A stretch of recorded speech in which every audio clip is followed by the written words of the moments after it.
যুধিষ্ঠির, ভীম, অর্জুন, নকুল, সহদেব, কুন্তী সকলেই একাদশী করত, কিন্তু ভীমসেন কোনো একাদশী করত। কারণ হচ্ছে ভীমসেনের উদরে বৃক নামক অগ্নি ছিল। সেই বৃক অগ্নি সবসময়তে খেত, মানে দিনে 15 বার 20 বার খাওয়া দাওয়া, এবং একবারে 100 মানুষের আহার উনি একাই করতেন।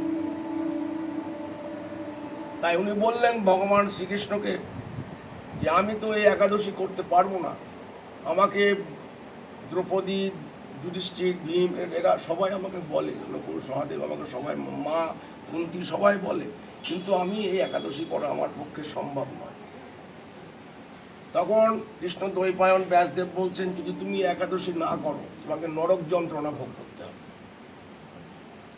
একাদশীর দিন তুমি যদি ভাত খাও, পঞ্চশস্য খাও, গম জাতীয় খাবার, ধান জাতীয় খাবার, ডাল জাতীয় খাবার, শস্য জাতীয় খাবার, জব জাতীয় খাবার যদি তুমি খাও, যদি না করো তোমাকে নরক যন্ত্রণা ভোগ করতে হবে, স্বর্গে তোমার স্থান হবে না, এবং তুমি কোনো সুখ শান্তি জীবনে পাবে না। তোমাকে আবার এই মনুষ্য জন্মেও আসতে হবে কিনা সন্দেহ আছে, পশু জন্মেও তুমি যেতে পারো। তখন ভীমসেন থরথর করে কাঁপতে লাগলো, এই কথা শুনে নরক যন্ত্রণা ভোগ করতে হবে। থরথর করে অশ্বত্থ বৃক্ষের পাতার মতো থরথর করে কাঁপতে আরম্ভ করলেন ভীমসেন। বলে, তাহলে প্রভু কি উপায় আছে, তুমি আমাকে একটা বিধান দাও, কি উপায় আছে? বলে, দেখো, এই জ্যৈষ্ঠ মাসের শুক্লপক্ষিয়া একাদশী তুমি করো, নির্জলা একাদশী। একাদশী ব্রতটা করতে হবে তোমাকে একদম, ভীমসেন যেটা করেছিলেন একাদশী থেকে দ্বাদশী পর্যন্ত পুরো নিরাহার ছিল, নির্জলা এবং নিরাহার, কিছুই খাননি। তার জন্য ওনাকে অনেক কষ্ট সহ্য করতে হয়েছিল। ফলে দ্বিতীয় পাণ্ডবের নাম অনুসারে এই একাদশীটার নাম পাশে একটা পাণ্ডবা চলে আসে, পাণ্ডবা নির্জলা, তাহলে এটা নির্জলা একাদশী। কিন্তু যেহেতু ভীমসেন করেছিলেন সেই জন্য পঞ্জিকার পাশে লেখা হয়ে গেল পাণ্ডবা নির্জলা।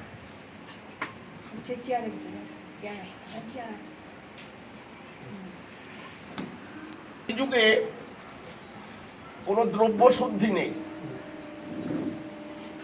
প্রতিটা দ্রব্য যে শুদ্ধি বলতে পারবে না। আমি আর প্রতিটা একাদশী করি, 12 মাসে 24টা একাদশী, মল মাস হলে, পুরুষোত্তম মাস হলে আরো দুটো বেশি হয়, 26টা হয়। আমরা একাদশীগুলো যে করি, এই একাদশীগুলো কেউ বলতে পারবে যে একাদশীটা আমি সঠিকভাবে করেছি? কেউ বলতে পারছি? কেউ যদি বলে হ্যাঁ আমি সঠিক করেছি, কেউ যদি বলে আমি 100% কারেক্ট, বাট ইউ আর 100% রং, একদম ভুল। মানে কলিযুগে দ্রব্য শুদ্ধি নেই। কোন দ্রব্য, যে দ্রব্যগুলো আমি খেয়েছি একাদশীর দিন, তার মধ্যে কোনো শুদ্ধিকরণ নেই। কলিযুগে কোনো মন্ত্র শুদ্ধি নেই, তাই কলিযুগে পার্বণ করতে ভগবান নিষেধ করে দিয়েছে, যাগযজ্ঞ করতে ভগবান নিষেধ করে দিয়েছে।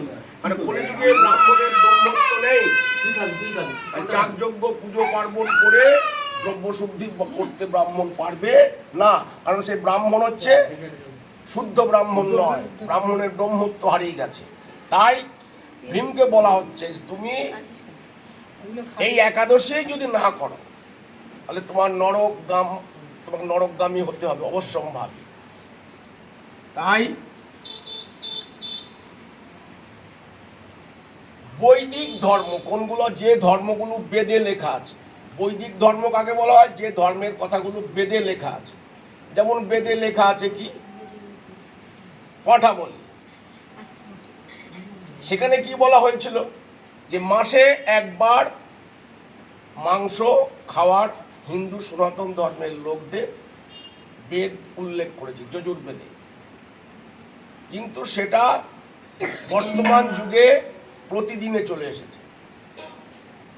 কিন্তু বৈষ্ণবীয় শাস্ত্রে যারা ভগবান বিষ্ণুর উপাসক তাদেরকে বৈষ্ণব বলা হয়, বৈষ্ণবদের ক্ষেত্রে পশু হত্যা প্রথমেই নিষেধ। নিরীহ পশুকে হত্যা করা মানেই হচ্ছে বৈষ্ণব ধর্মের প্রতিকূল, তাকে নরকগামী হতে হবে। কি নরকগামী হতে হবে?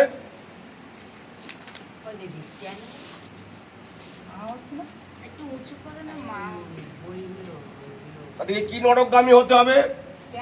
বলবে যারা এই সমস্ত পাপ কার্য করবে, ওইটা দাও না, আমরা যেটা গীতা পড়ি, যারা এই পশু হত্যাজনিত পাপ করবে, যাদের জিহ্বা শ্রীকৃষ্ণের নাম গুণ কীর্তন করে না, যাদের জীব শুধুমাত্র আমিষ জাতীয় দ্রব্য খেতে ভালোবাসে, ভগবান শ্রীকৃষ্ণের নাম যারা করে না, কীর্তন করে না, যমরাজ বলল ওকে নিয়ে এসো। যাদের চিত্ত শ্রীকৃষ্ণের পাদপদ্ম স্মরণ করে না, যাদের মন ভগবান শ্রীকৃষ্ণের চরণে নেই, ওকে নিয়ে এসো। যাদের মস্তক একবারও শ্রীকৃষ্ণের চরণ কমলে কমলে অবনত মস্তকে ভগবানকে দণ্ডবাদ প্রণাম করে না, তাদেরকে আমার কাছে নিয়ে এসো। যারা বৈষ্ণবব্রত অনুষ্ঠান করে না, যারা মাধবব্রত অনুষ্ঠান করে না, এটা কি ব্রত? এটা কি ব্রত? বৈষ্ণব ব্রত, মাধব ব্রত। এটা যারা করে না তাদেরকে আমার কাছে নিয়ে এসো। কে বলছে? যমরাজ। ওদের বিচার আমি করব। এসব কথা শুনে খুব ভয় পেয়ে গেল ভীমসেন। তাই ভীমসেন এই একাদশীটা করেছিল। কারণ কলিযুগের দ্রব্য শুদ্ধি নেই। তাই ভীমসেন এই একাদশী করেছিলেন বলেই পঞ্জিকাটার পাশে আপনারা দেখবেন পাণ্ডবা নির্জলা। পাণ্ডবা মানে এখানে দ্বিতীয় পাণ্ডব, ভীমসেনের নাম উল্লেখ করা হচ্ছে। একটা একাদশী করে ও 12টা একাদশীর ফল পেয়েছে। এই 24টা একাদশীর মধ্যে 12টা একাদশীর ফল পেয়েছিল এবং ওকে নরকগামী হতে হয়নি। এবং এটা খুব নিষ্ঠার সঙ্গে করেছিল কৃষ্ণ দ্বৈপায়ন গুরুদেবের। কৃষ্ণ দ্বৈপায়ন ব্যাসদেব হচ্ছে ওনার পিতামহ। ওনার নির্দেশে খুব কঠোরভাবে উনি করেছিলেন।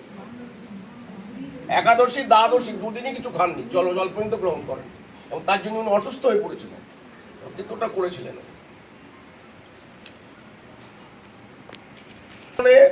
ধন ধান্য পরিপূর্ণ হয় এবং পুণ্যদায়িনী যমদূতগণ